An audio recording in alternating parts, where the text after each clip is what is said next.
My name is Bill Osman. I have a platform called Studio One where I interview international artists and local artists. Space where artists can just have conversations about what's going on in their life. So it's an absolute pleasure to get you on to Studio One. Awesome, man. Thanks for having me. Yeah. Just before we begin, can you briefly introduce yourself, and then we can just get started? For sure, man. My name is Billy Raffoul. I'm a musician from Leamington, Ontario, originally. And, I split time between here and Nashville. And I put records out on Interscope Records, and that's me. Cool. So first, I know you said you grew up in Leamington, Ontario. Can you talk to me about what it was like growing up and when music was not only something that was really prevalent in your life, but when you started to really realize how massive music was in your family, like when you first started to like realize it, I guess? Yeah, growing up was around music like crazy because my father's been a working musician for as long as I've been alive, and longer than that even. So I was around guitars and pianos and songs since before I could walk. It was always kind of there, so I didn't maybe appreciate it as much as I got, into I was like, 10, 11, 12 years old, and it was just always there, right? I don't want to say I took it for granted, but I didn't really start writing songs until I was 13 or 14 and being creative with music, just because it was kind of always there, Yeah. But yeah, it was around that age where I really was 13 or 14 years old when I understood how much it meant to me. Yeah. And an interesting thing too is artists, when you kind of pursue being an artist and making music, there's kind of this amazing thing when you're surrounded by people that really support you and don't put it in your head how hard it is. Do you think that it was really easy for you to pursue music because your family had music in them, so you had that kind of backbone push, I guess? Absolutely. I always make the joke that it's like getting into the family business, right? My dad was the one who had to have those, that conversation with his parents years and years ago about wanting to be a musician, which is, it's kind of like a very foreign concept for them. Yeah. My grandparents came to Canada from Lebanon in the 50s, and the last thing they thought their oldest son was going to be was, playing in bars, and playing in bands and stuff like that, They wanted him to go to school and get an education and get into something maybe a little more stable. So he kind of paved the way for me to be able to do this with support and encouragement. Whereas I think with a lot of musicians coming up, it can be a difficult thing, to tell your parents, I don't want to go to school, I don't want to do this, I want to play music. I want to go busk and play in bars every night and have a job that has literally no security at all. Can only go on as long as I can go on, kind of thing. Yeah. And now performing at bars and your early performances, what were some of the ways, I guess, you motivated yourself? Because I know when it comes to performing in bars and you're really starting out and performing to strangers, how is that for you in terms of building confidence in yourself and your performances? And how do you think those early performances have helped you now, given the fact that you've opened tours and done bigger shows? It was all like about little victories. First of all, I love playing songs so much. I love playing guitar and singing so much. So the fact that I could go do that and get paid, even if it was scraps or like a little bit of money, I could do that, and that was amazing. So I was already high on that, but it was little victories, like going into a bar where there may be 10, 15 people on there, and getting a few people to really listen, or getting some people to respond and clap and ask questions about songs if they were my songs, or engage people in a setting where you're literally there to be background music a lot of the time. Yeah. At the main event, the hockey game on the TV is the main event, or the really great bar nachos at that place. It's about the little victories. Connecting with people in a room where there's a lot of distraction. So I think those little things, having a good gig to me was that, like having 4 or 5 people really listening. That was a great night. That kind of inspired me and kept me going in a business that really, that shit's hard, man, especially if you want to play your own music.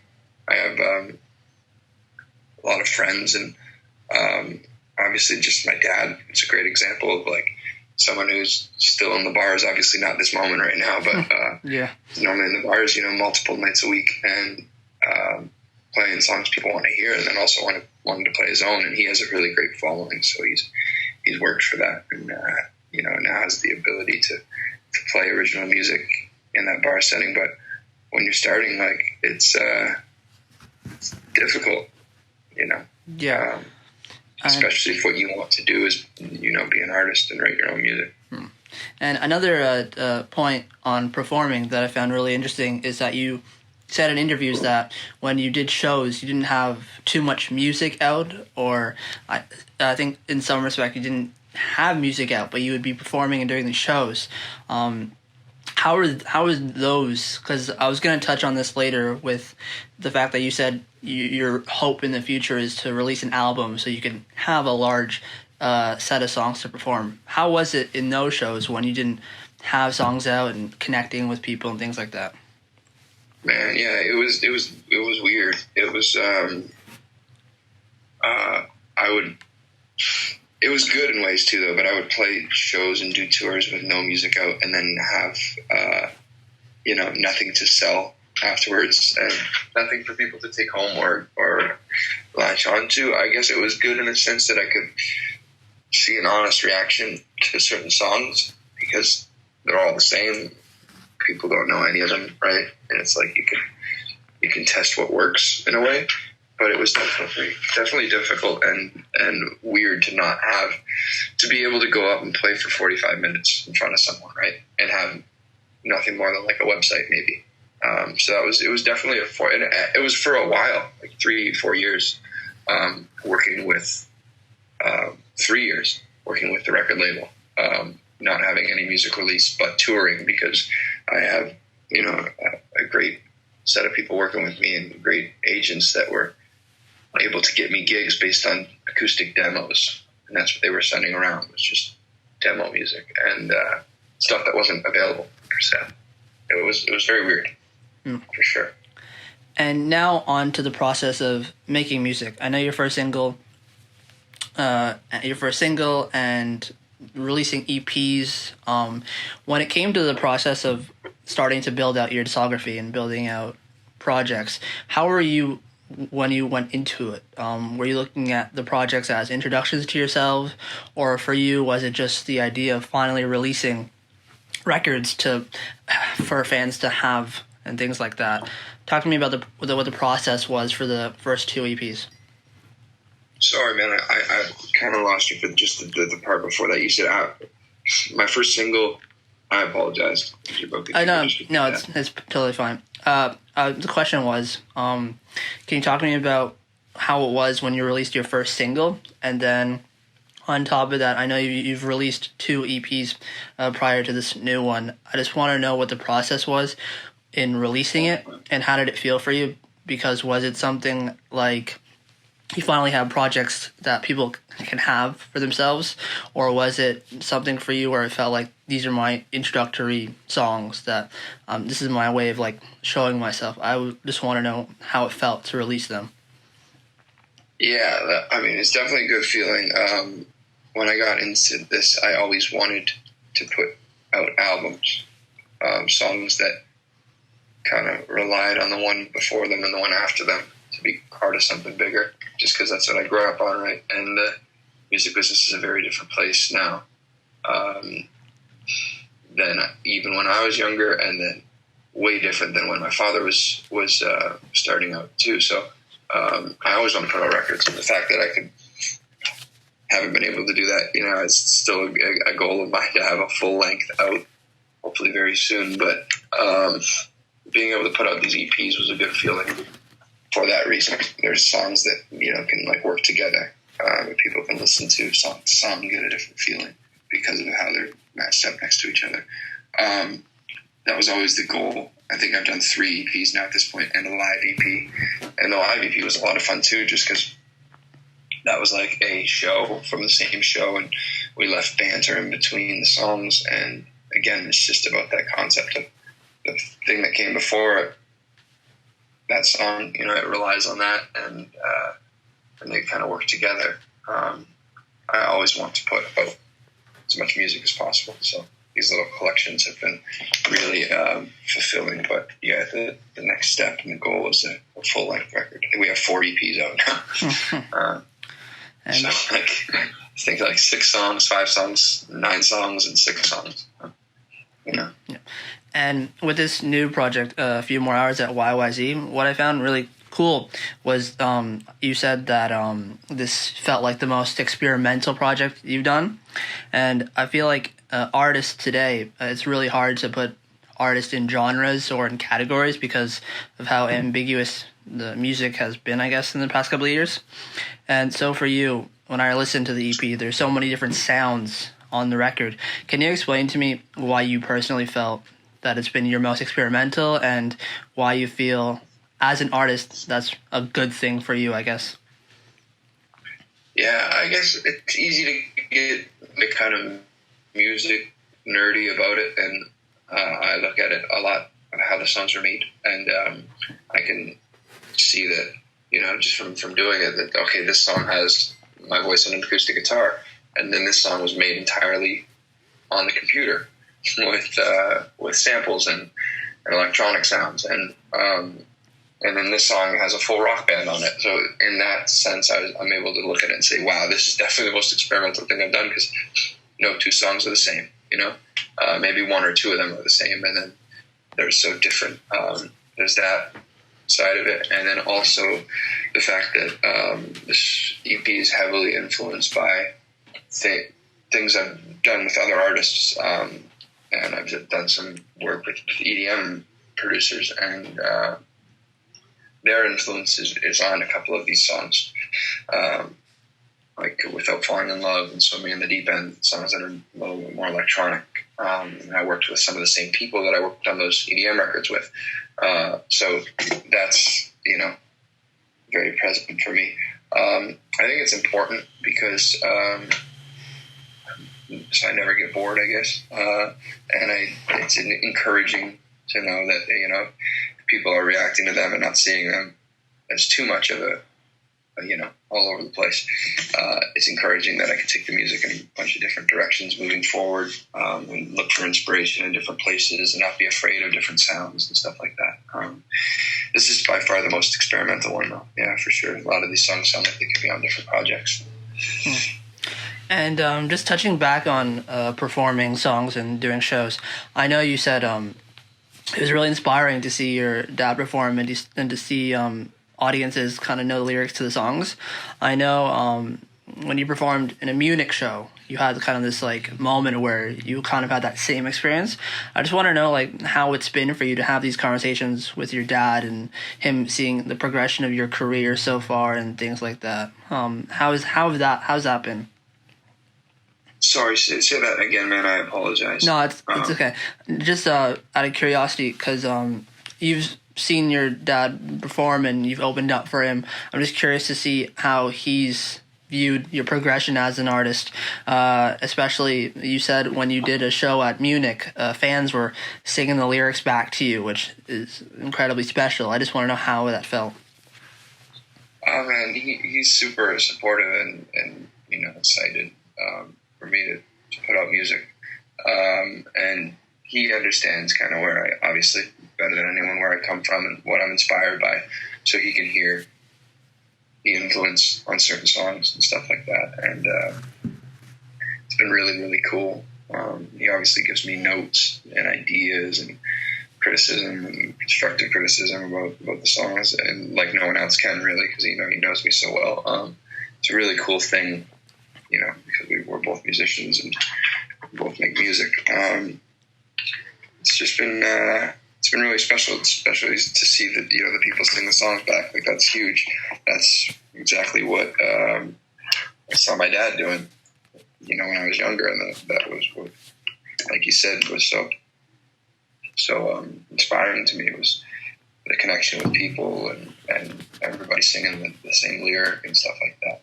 I hadn't really experienced that to that extent before going over to Germany, and now it's made even the shows back here in Canada and the US better for the same reason. But it's definitely really surreal to be able to experience that stuff, especially with my mother and father who are so close to it. Yeah, for sure. And I know the few more hours at 22 North American tour had to be postponed for a bit. Can you talk to me what it was like performing just prior to that on the tour? Oh man, we were just getting in a groove. It was really cool. It was like so we had this tour in Germany last year, September. That was all sold out and stuff, and it was the first headline tour ever done outside of North America, and it was, people were singing, and the crowds were really full of energy and stuff like that. And this tour was starting to feel like that. We had never had so many sold out shows.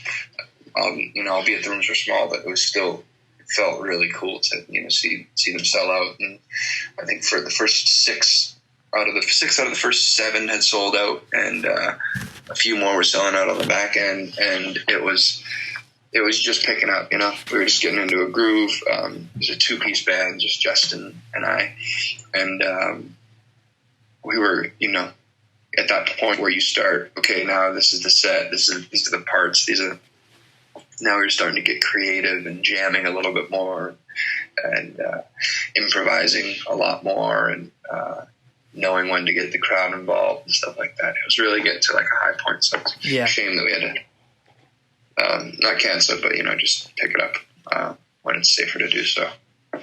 Yeah, and usually, I guess by the point of interviews, I tend to ask, how is the rest of the year looking for you as an artist and things like that. And with, I know we briefly touched on it, and I'm going to ask it again for a bit about the future of a debut album. But for you currently as an artist, how are you holding up? How are you keeping yourself busy during the coronavirus and things like that? Man, I'm more as creative, or if not more creative than I've ever been. It's forced me to kind of get into recording myself, which I've never been able to record anything decent or worth, salvaging on my own. And this has really forced me to do that. I got a couple really great microphones end of last year that I've been putting to use, and the ability to it's crazy how much you can do even in isolation now. Both my drummer and my engineer, Alex, drummer Justin, we're all buddies, and we share stuff every day, tracks back and forth. I've been writing a whole bunch, recording a whole bunch, and actually getting stuff that we're going to use. So that has been really encouraging, as well as, learning covers. I haven't learned covers for so long, so I've been covering some of my favorite songs and doing little makeshift videos. We're doing this social distancing tour, which is, on Instagram Live. I've been promoting these shows as if they're real.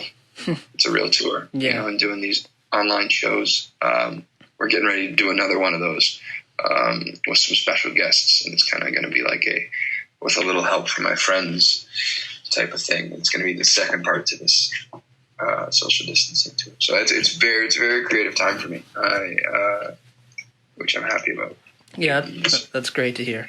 And yeah, so finally, luckily I get this pleasure a lot recently in talking to artists about debut albums, because most of the artists that I've been interviewing, luckily for me, because I feel like a debut album is so special, I love asking this question. For you, I just want to know, this because later on this could be revisited just to know how you were feeling. How are you gonna feel when you finally release a debut album? How does the idea of a debut album feel for you? Is it a special thing for you? Like, or how do you look at something like that? It's going to be really special. It's going to be really not to take away from the previous releases and the EPs. The first record is going to feel very special, and it's going to be cohesive, and I'm very excited about it. I'm working on it right now. And just on a final note, I think you're currently 25, going on 26. I know you started your career really young. If you could go back to when you were just about to move to Nashville to now, what's something that you have learned about yourself as an artist, and what would you want to know then? I would just, I would want to trust myself a lot more. Not because I'm always right at all. I'm often wrong, and I'd probably have been more wrong if I trusted myself a lot more. Then it's just, it's a great feeling to go with your gut, and even if it's wrong, my gut's been wrong a lot, and my gut's been right a lot. But it's kind of like going out on your own terms, kind of thing. I guess I would just tell a younger me to trust himself a lot more, because sure, you're gonna fail often, but when you write about something, man, it feels all the more better. Yeah, for sure. That's not to say I'm upset with the way anything's gone. It's just if there's anything to say to a younger me, that'd been it. Cool. Man. Again, it's been an absolute pleasure to get you on to Studio One. I'm really happy to hear that you're keeping creative and keeping busy and staying safe. Thank you. I can't wait to see you at a show and see these records live. Again, thank you for taking. Great. You're in Toronto, right? Yeah, Toronto. Right on. Yeah, next time we'll definitely have to get you out to the show. Yeah, for sure. Come back. Man. Thanks again. Absolute pleasure. Sounds good, brother. Thank you so much for having me, bro. You too. Thank you. Studio One.